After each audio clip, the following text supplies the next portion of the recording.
Welcome, Bitcoiners. Good morning. Good morning. Indeed. One of the best mornings ever. The sun came up amazingly, and I caught a horse walking down my street when I went out to take my picture of the sunrise, and it didn't prevent me from going in and seeing that Bitcoin was still running.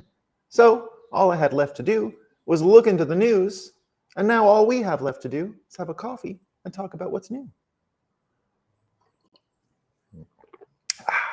Excellent. Excellent. Today's going to be a great one. Today's going to be a great one. We have one of our old but favorite boards ever today. I love this one so much that I dust it off every now and again. So we have a whole bunch of new viewers nowadays. So some people have not seen this one yet. I don't think I've used this one since pre-FTX days. So that's for the real old school fans of the Breakup. Morning, bud. So that was Kevin with the Japanese hello that we like to say sometimes in the morning. Ohio, short for Ohio gozaimasu. And we've got Bitcoin Graffiti in the house with a good morning. Good morning, Bitcoin Graffiti. Good morning. Good morning. All right. You know, we love to start the show with the fakest news we can find. And it's even better when we don't have to add a punchline. Like if we could just say the news, right? If we can just say the news, and we all get it, right? So the big news yesterday at the FDA is that, guess what, guys? We're going to get yearly boosters for COVID. Isn't it amazing? A yearly booster. And they're just sitting there saying, oh, yeah, that's the way we're going to do it. It's going to be yearly. Don't sweat it, right? And if you remember at the WEF, right, at the Davos thing, one of the striking things you saw out of just paying attention to a bit of the panels and impressions people had about being there, the mood, the energy, what was going on. One of the things that was hilarious was all of these convoluted, concocted plans of passports and vaccine things and all these new mRNA medicines that are coming out, which might be true. I don't know. Maybe. I don't know exactly what's going on in the mRNA industry. Looks like they're making a ton of money. One of the takeaways from Davos was that all these people were up on stage talking about like it was inevitable. Like we would just, it's gonna happen. All these policies are gonna be initiated. And it was one of the first times where the takeaway was these people really are not living in the same reality as many other people. Of course, the trust is completely broken around this stuff. And one would imagine that the appetite for investigations into deployment of these vaccines and all the rest is just getting started. So again, we're not here to tell you anything about the vaccine. We're not a doctor, right? We still think as far as don't believe any data, right? But as far as we can tell, the vaccines looked good for the people who really needed them, right? So even though people who are vaccinated and dying, it can still kind of be explained by, well, they needed it anyway, right? These were often people who were vulnerable and whatever. So we don't know anything about the vaccines or the data or their effectiveness. They look dangerous, right? We know that, but just because they're the most dangerous vaccines or shots ever deployed doesn't mean they didn't still net save lives. That I don't think we know, right? We don't know. We're going to find out. I think we're going to find out, and we're definitely going to have some form of inquiry into all this at some point. So we'll just keep waiting and we'll see, right? We'll see.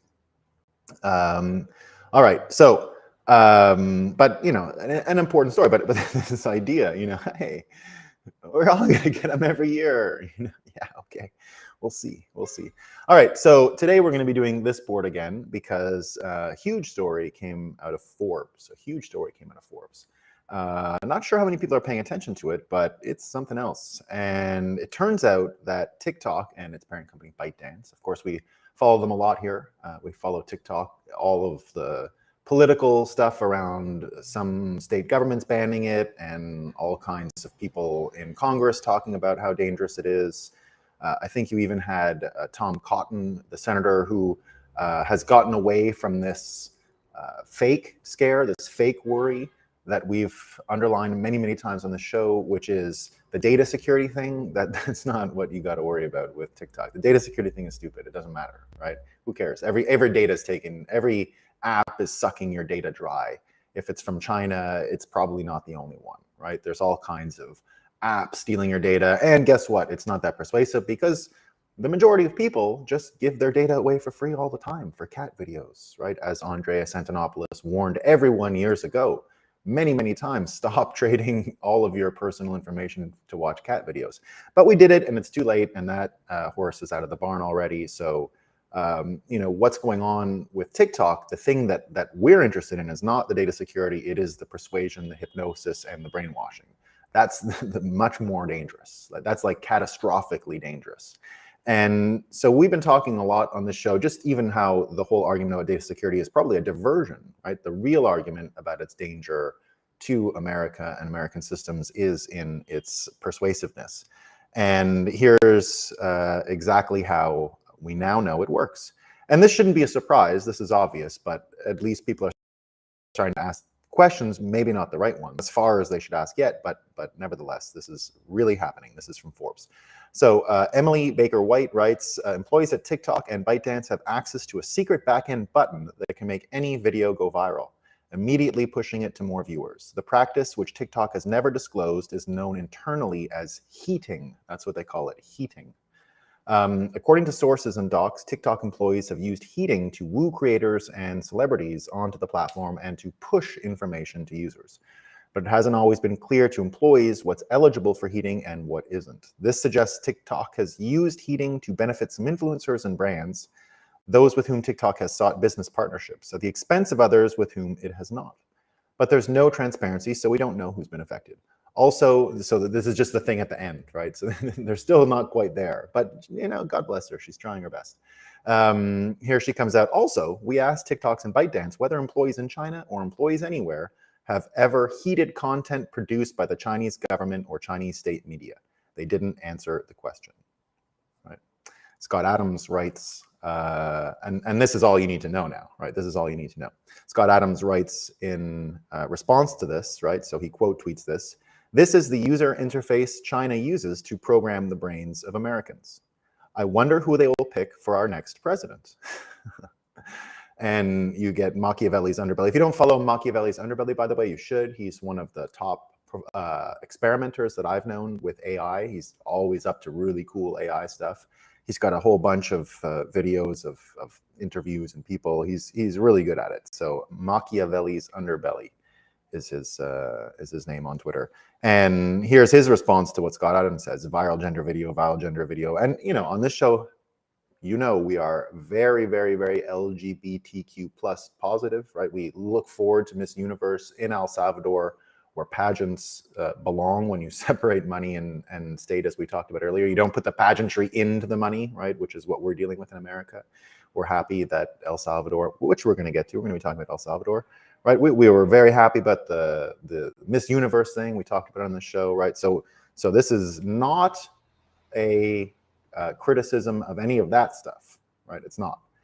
We're just talking about what could happen, right? Where does the obsession come from? And maybe it is change, maybe it's natural, but I think Machiavelli's underbelly is onto something here, right? And other people have mentioned it with, you know, again, it's a situation where we don't fat shame ever on this show, right? But we do talk about the benefits of health, and we definitely talk about you know, what obesity does in terms of being unhealthy, and we certainly don't promote it as attractive and a desirable state to be in. We just have empathy for the people who are dealing with it. No one chooses that life. And we don't think any apps out there that are suggesting you should be content with it and not try to work on it in any way are evil, really, in the end. So we've often wondered, right, where a lot of this stuff comes from. Now, we're not sure, right? We're not sure. We don't know exactly what's with TikTok, but at this point, it looks serious for America and Americans and the American system. And that's washing we have, right? So, and this is, you know, here's a look at how it works on the board. This infograph actually is inspired by a guy named Cialdini, Robert Cialdini. And he wrote a book called, probably the foremost authority in hypnosis and brainwashing. He's like the guy for marketing campaigns and branding campaigns. He understands principles of persuasion. I think he wrote a book called The Principles of Persuasion. He is everyone's consultant, basically.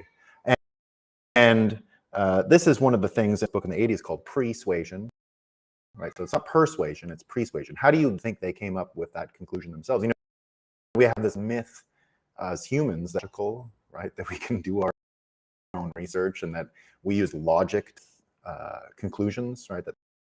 That's not how we operate. Unfortunately, not me one.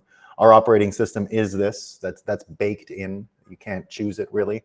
You can protect yourself, particularly from this part. This is the mischievous part that we're going to talk about, right? The focused illusion.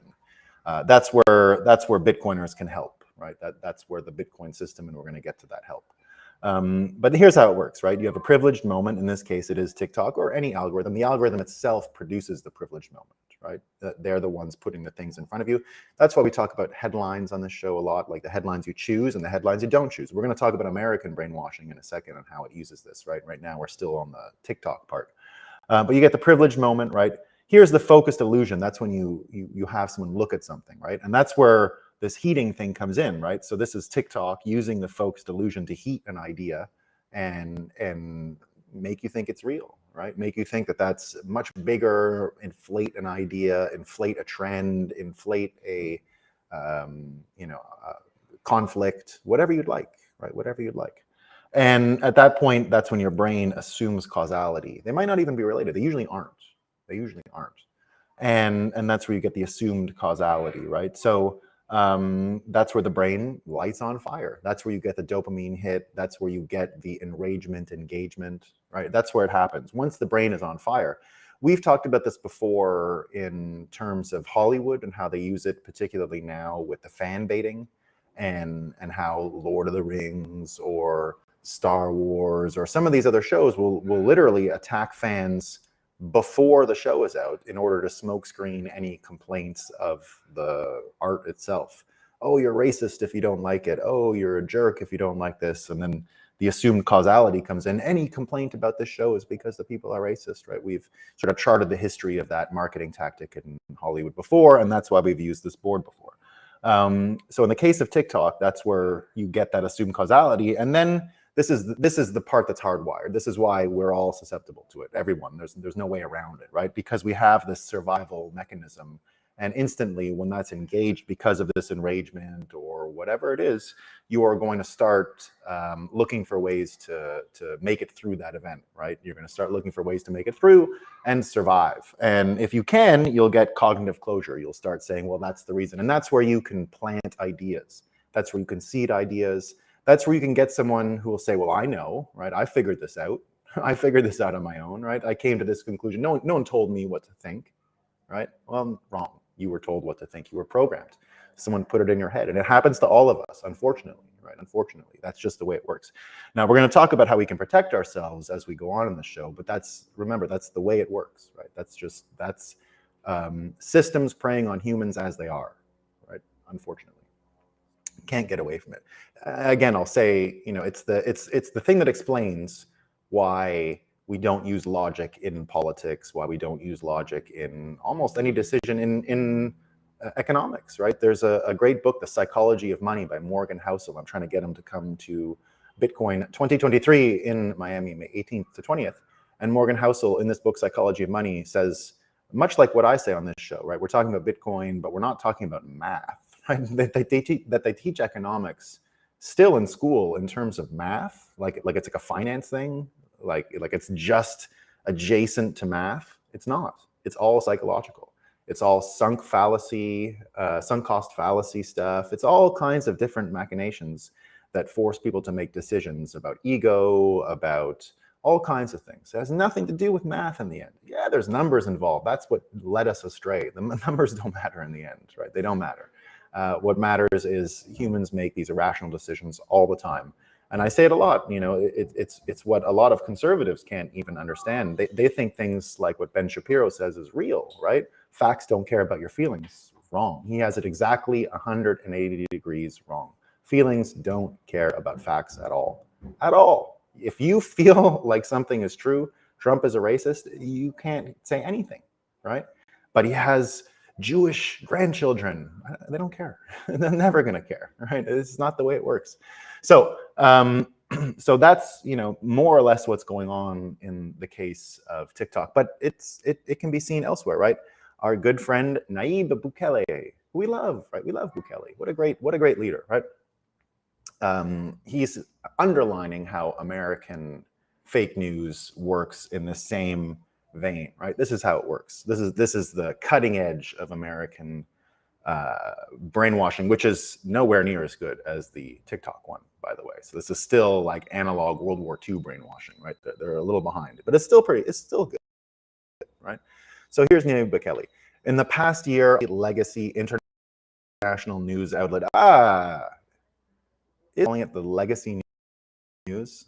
Huh, I didn't even pick up on that before. Writing else, but he's calling it legacy news. That's a shift in frame at President Bukele that I like. In the past year, almost every national news outlet said that because of our Bitcoin bet, El Salvador was going to default on its debt by January 2023, since we had an $800 million bond maturing today.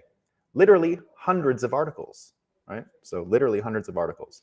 Then he writes, well, we just paid in full, $800 million plus interest. But of course, nobody's covering the story, right?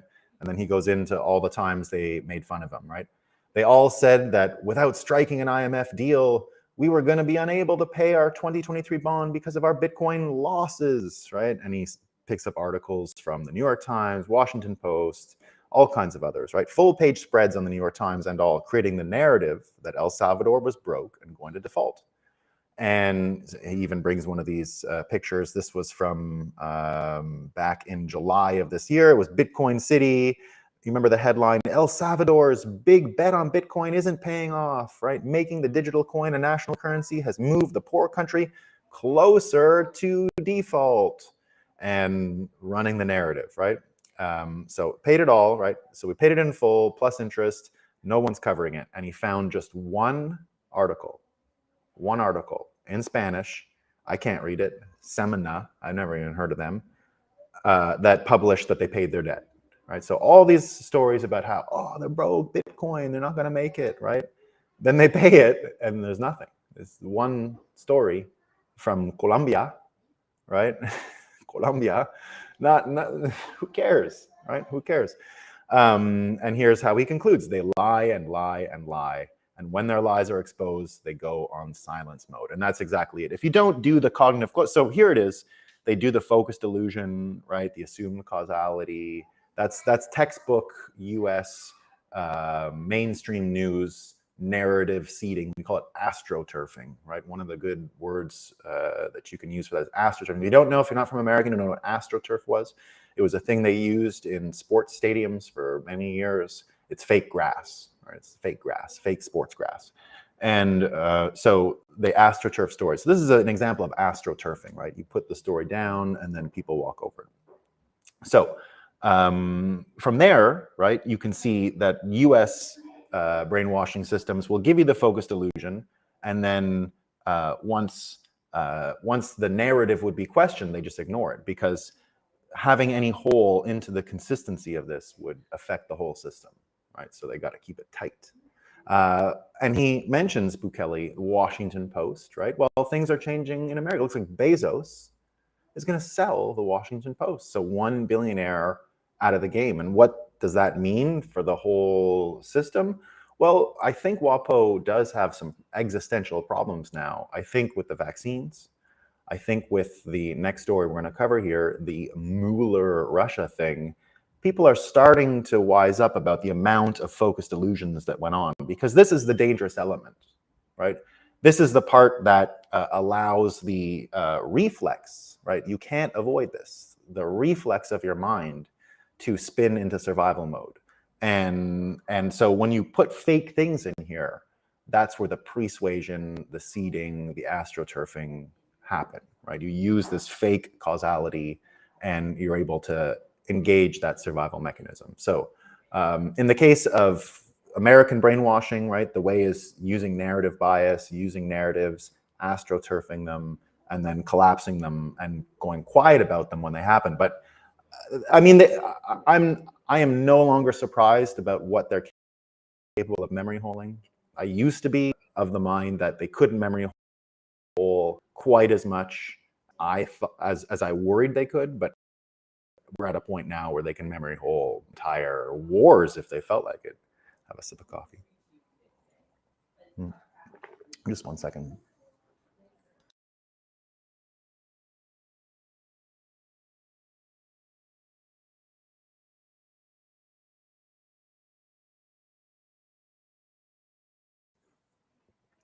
So, so when you think of these big narratives, right, and the American media seeding a narrative and then ignoring it when reality affects the consistency of the story, let's say, they can get away with almost anything. I think they could get away with this still, but it's starting to metastasize, and it looks like the jettisoning of Biden is becoming complete, or at least unraveling in a way that maybe wasn't according to the original scripters, right? Things are becoming a little loose, let's say. And what I see here is pretty amazing. So what happened is this is not like remember that guy, Peter Strzok or whatever, he had the girl during the Russia-Collusion, like he was cheating on his wife with a girl he worked with, and he was arrogant and blah, blah, blah, right? Well, this was still a nobody, right? This is not a very high-ranking person.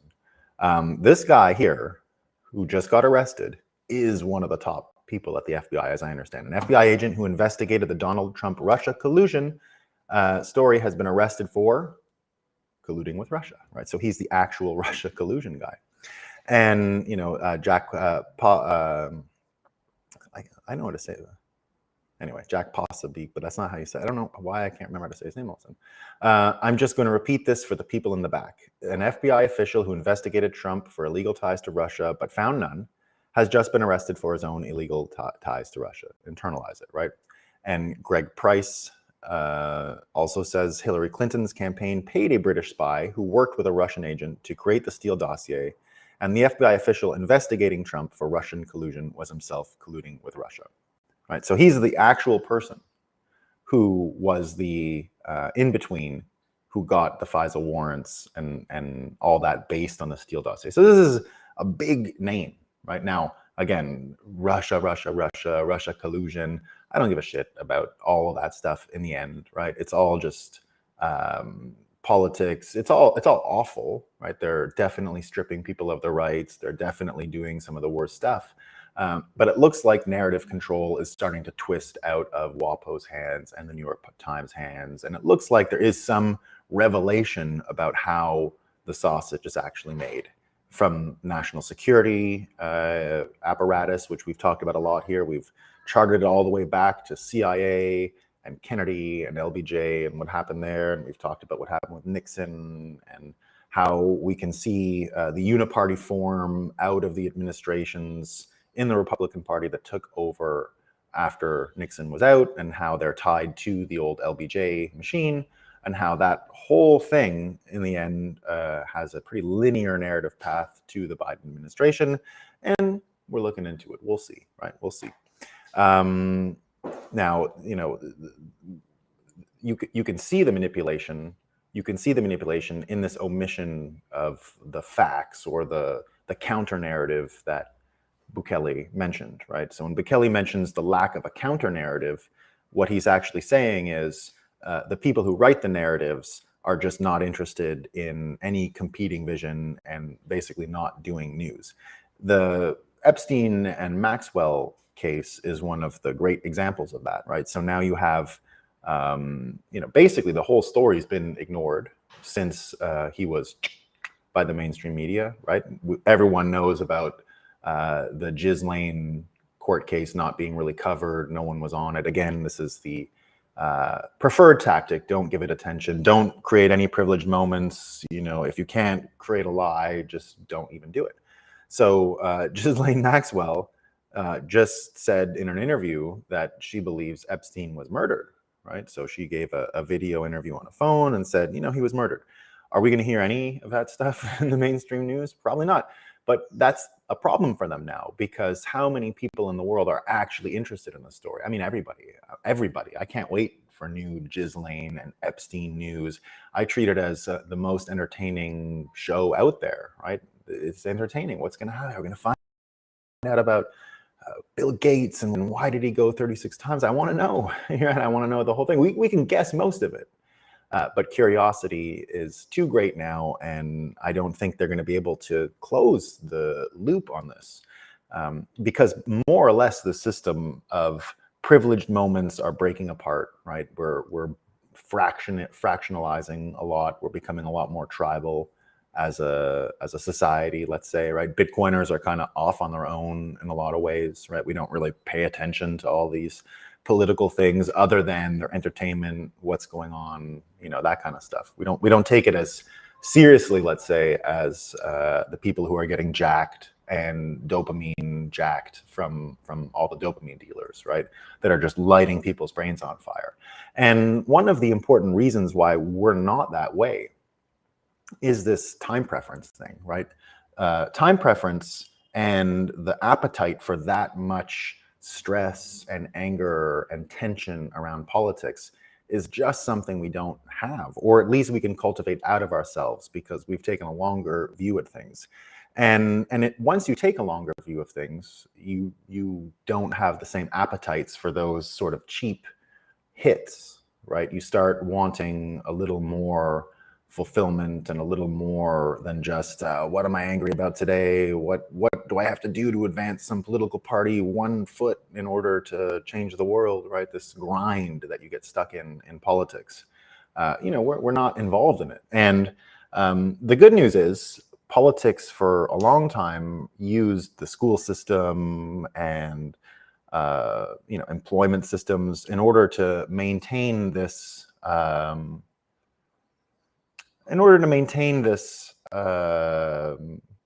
just this frame, right? Let's call it a frame. But it's changing, right? And if it wasn't for COVID and things like get the needle every year and don't look at Russia-Collusion and actually the FBI guy who's getting arrested, we're not going to talk about it, and Biden and who knows about Hunter Biden, and we're not going to talk about that either, right? Luckily, this is how I can tell things are changing. This is how you can tell things like Bezos leaving the Washington Post is a bigger deal than it might sound. Because of COVID, everything changed, in particular education, right? Before the shutdowns, this is Cernovich today, right? School choice was a pipe dream. School shutdowns made this possible, state after state. And there's a whole bunch of news on that today. Corey DeAngelis, who will be at Bitcoin 2023, by the way. Corey DeAngelis, the largest organizer for school choice in America, is going to be one of our speakers. I'm trying to get Governor DeSantis there as well to talk a bit about Florida making financial literacy a prerequisite for graduating from high school. And here's just some news from Dumasani, Washington on Twitter. And it's that Dumasani, Washington. Over 2 million students have left public schools in the past 2 years. Many of those are now homeschooled, including over 16% of Black households, largest percent of any ethnic group. The only people surprised by those numbers are those who don't know what's going on in public schools. And he just starts citing all kinds of stories about the rise of home educators and all that's going on with school choice, right? And indeed, it would never have been a story. It would never be where it is if it wasn't for what we went through with the lockdowns. And when we start thinking of this time preference thing and what's changing and how much is changing, because some people are slowing down, some people are questioning what's around them a little more, some people are not getting hijacked by this privileged moment box, right? That's not happening. So the time preference piece, really, that's why I have the hourglass here, right? This school choice thing really fits into how Bitcoin, on the level of financial literacy, has been so successful, because we use a P2P model, not just for transactions in the network, we use it for education, right? This is a P2P model for news. It's a P2P model, right? You have P2P models at Bitcoin meetups. This is people individually saying to others, read this, watch that, right? I've mentioned many times on the show that the Bitcoin rabbit hole that everyone talks about, and it's great, is really just content, right? It's like a reading list or a video list. It's content, right? It's things you can, you'll end up learning about things like Atlantis if you go down the Bitcoin rabbit hole, right? you'll get the same answers as everyone else, but you'll have a context and a setting for those kinds of stories. So that's what makes it a reading list. That's what makes it a bunch of content, and it is education. That's what Bitcoin, the show, is all about, right? It is taking up the slack for universities. The reason why we have such a large event, and as I said on the show yesterday, with Davos now washing out and its image getting completely tarnished, and really the energy being so low, right? It's an old event from an old era.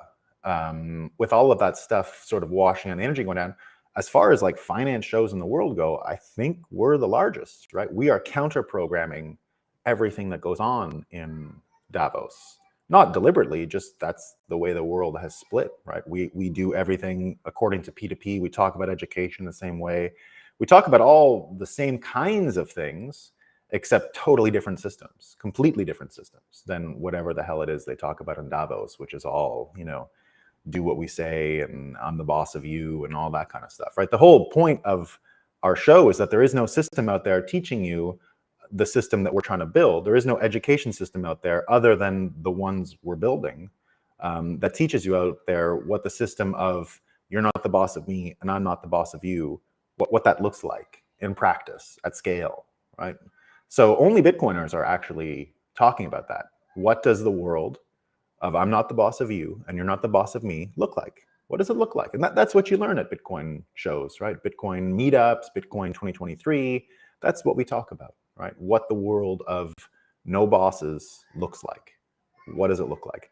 And this whole time preference thing, and then again, that absolutely changes our time preference because we're in it for the long haul. We're trying to build an entirely new and better world from the ground up.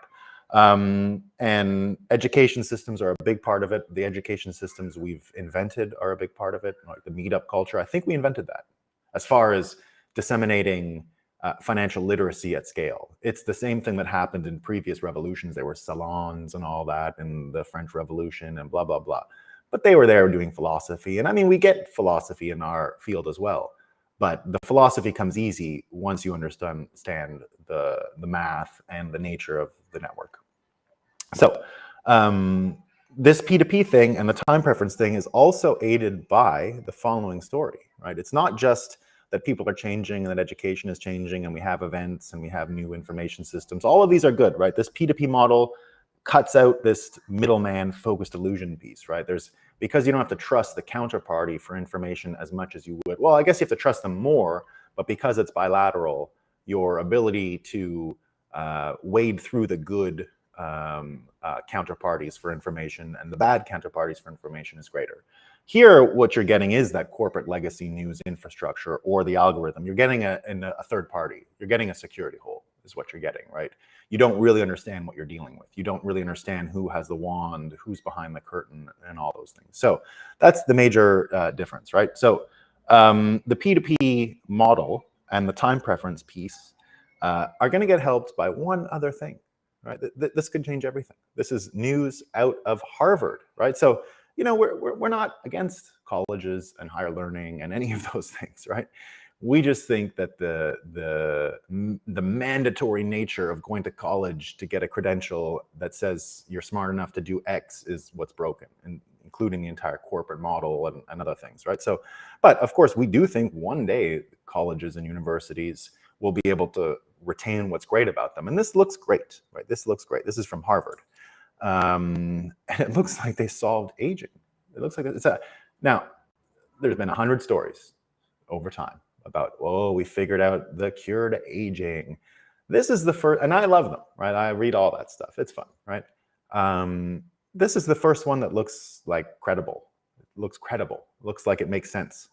And it's not medicine, no needle, there's no genetic therapy or blah, blah, blah, right? What they found out is a little bit about aging itself, what happens and what makes the action of aging real. It turns out it's just information degradation. It's entropy, right? So as cells copy the DNA, they lose information. They can't maintain the same quality of info as they go forward. It's a little bit why time slows down in your brain as you let your brain age, and it sort of doesn't have the same number of synaptic pathways anymore. And because of that, time literally speeds up just because the overall circuit length, let's call it, that the brain waves would be firing on are less. There's like less mileage to go inside the brain. So that's what makes time appear shorter to older people, because of the degradation, because of the entropy inside of the brain.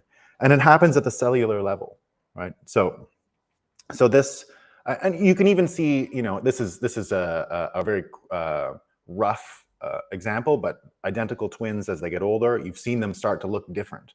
That's because the degradation of their DNA doesn't happen the same, right? Different influences, different factors will make the DNA degrade.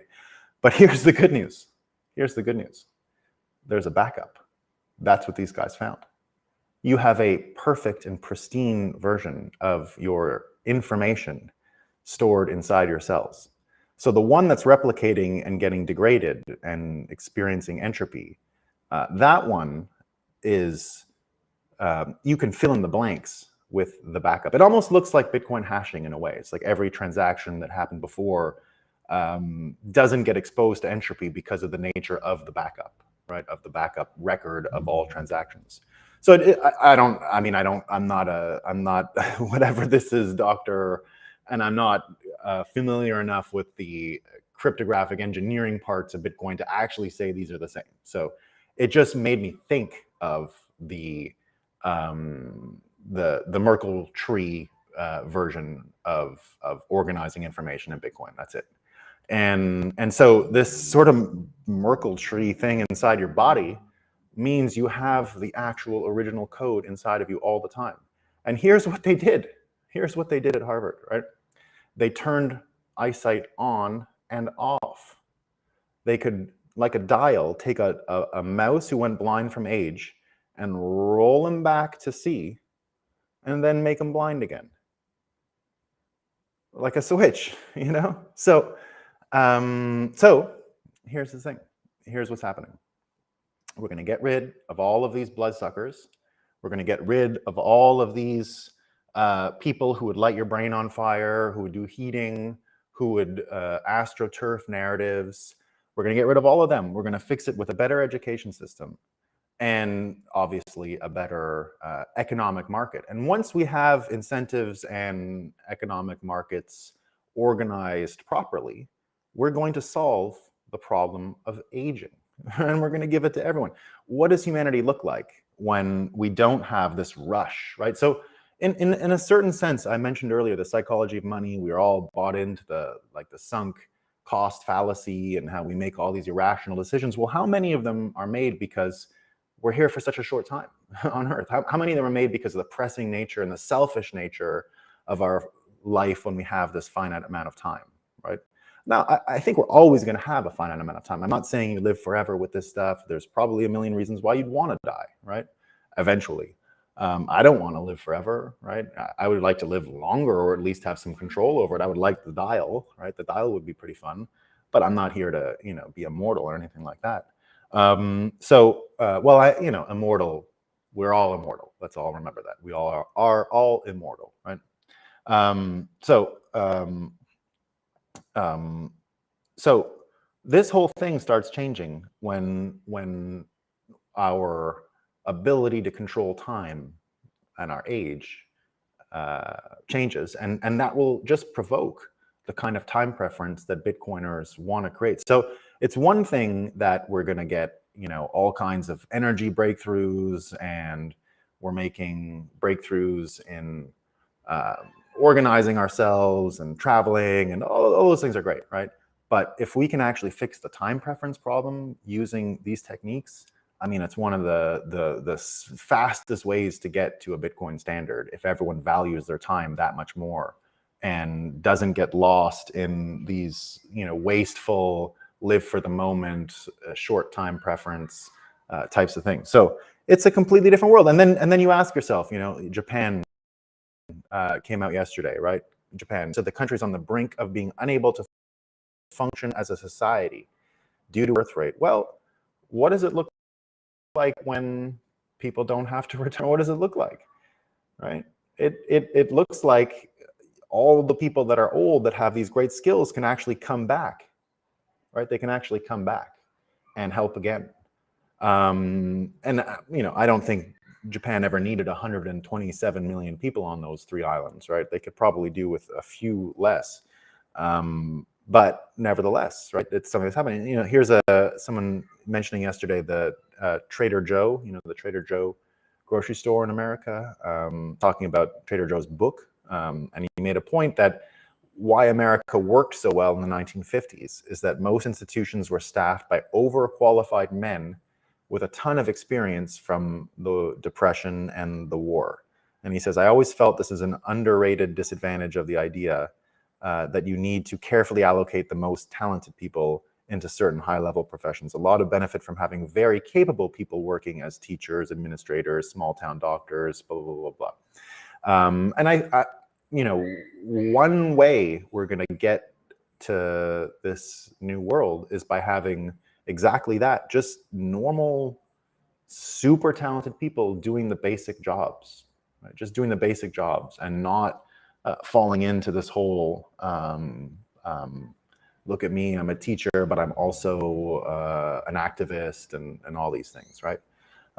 So that's where it's headed, guys. I think the longevity thing is good news. Let's see what folks are saying about it. Getting to the comments now. All right, you gotta wonder why nature has built in the telomere mechanism. It allows death and chaos. I believe it's going to be dangerous to tamper with. Sounds like penting up the Ragnarok. Yeah, it could be. Yeah, could be. It could be. Yeah. Well, Bill Gates is going to be pissed if the aging is solved. Yeah. Heard somebody say it's good sight is deteriorating, so the elders develop vision. Yeah, I can get down with that. Yeah, look, I'm not. It's 99% possible this thing is another one of these longevity scams, right? I read longevity stuff like the tabloids. It's like, what? It's maybe, right? I read them all with almost zero expectation that they're going to happen. This is just the first that I remember. I said it sounded credible. To me, it sounded like it made sense with the needles and the gene stuff and blah blah blah. I didn't understand that. Right? I think Bill would be happy if his hands are on the dial. Yeah. I think anyone, in the end. P2P thinking, that's what it's all about, guys. It's the extension of P2P thinking all over, right? They are brain hijacks, and they increase as their system is bankrupting even further, needing more ploys. Yeah. These are all brain hijacks. Yeah. U.S. closer to default than El Salvador. Yeah, I mean, didn't it already happen or something, or is it about to happen? Oh no! Yeah, I forgot. Oh, this is the best part. I forgot about that. They're just going to get rid of it. They're not even going to have to deal with it anymore. Just unlimited. It's like the emperor, unlimited money. Right? They're going to do it. They're going to do it. Economic hitmen don't like the narrative. Yeah. Bitcoin bet. Yeah.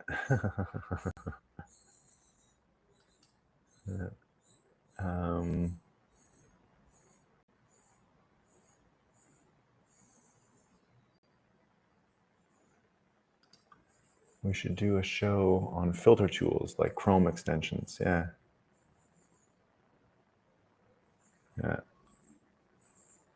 Good idea. Hey, I didn't even see Punjabi Satoshi's here. Good man. All right, team. That's all I got for today. Short one. Peace.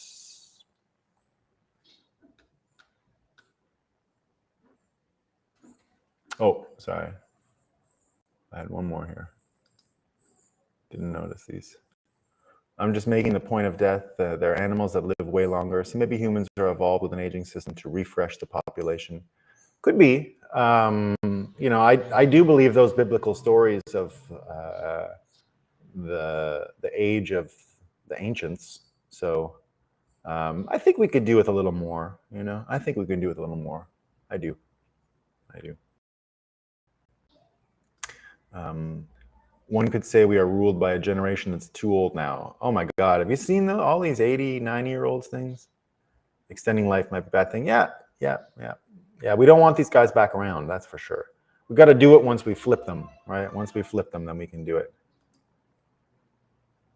So the Japanese population drop story isn't that bad. I don't think so. I've never been that worried about Japan's population.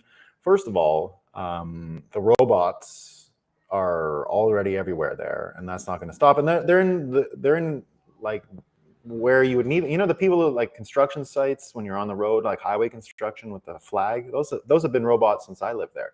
Mannequins with a very simple brace on the arm, wearing the outfit and a flag. You don't need a human with the flag. You never needed that.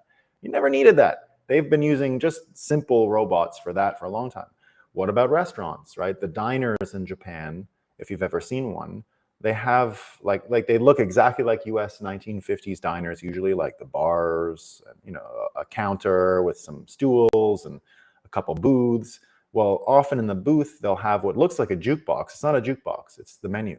And every dish has a picture of it and a button. And when you sit down in the jukebox, you just put your money into the machine and hit the button. And it's a fresh kitchen, right? The chef is real. He gets the order. You don't need a waiter. What are you talking about, right? I don't need, what are you gonna drink something? Just ding, ding, ding, ding, ding, ding, ding, ding, ding. And then you go pick it up. What's wrong with that, right? So they're gonna keep innovating on how to keep services really high. But the truth is, Japan should live, from a population density point of view, like a lot of the other rich countries in the world. Every Japanese should have a country house, a city house, right? I mean, why are they living shittier than Swedish people?